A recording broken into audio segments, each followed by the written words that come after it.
તમે જોયું હશે ગયા વિડીયોમાં મિસ્ટુને તાતા કરીને અમે નીકળી ગયેલો હતા વલસાડ જવાનું. વલસાડથી આગળ જવાના છે અમે ગુંડલાવથી આગળ ક્યાં જવાનું તે બતાવું. પહેલાં તો આ જો પાનેરા મંદિર અહીંયાથી કેવું મસ્ત દેખાતું છે, એકદમ આગેથી દેખાય ના. અમે આવી ગયેલો હતા ગુંડલાવથી સીધો અંદર મારી મૂકીને અંદરથી અમે જાયા કરતો હતા કાં.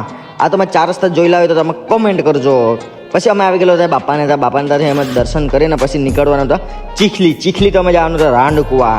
આ જો આ ચીખલીના આજુબાજુવાળા તમે હોય ને ચીખલીથી કોણ મારો વિડીયો જોઈને તે જઈને કોમેન્ટ કરો આ કે અમે ભાઈ ચીખલીના છે એમ કરીને. હા ને ચીખલી ગુંડલાવ આ સાઈડના ના. અમે આવી ગયેલો હતા અહીંયા કે રાનકુવાથી એટલે ચીખલીથી રાનકુવા જયા કરતું હતા. મને નહીં ખબર આખો એરિયામાં કાં શું વસ્તુ પડે, મેં ખાલી ગૂગલ મેપથી જયા કરતું હતો ને. અમે આવી ગયેલો હતા રાનકુવા આવીને હેલો કે ફાટક પડતો છે, ફાટક હેઠી આગળ વધીને અમે કાં આવેલો તમને બતાવું લોકેશન. આ છે હારું હેની હેલ્થ કેર કરીને છે, ત્યાં આવેલો હતો દવા લેવા સારું. ના આ જો બંગલો કેટલોક મોટો બાંધેલો. ચાલો મળીએ કાલે નવા હોય તો તમે ફોલો કરતા જજો.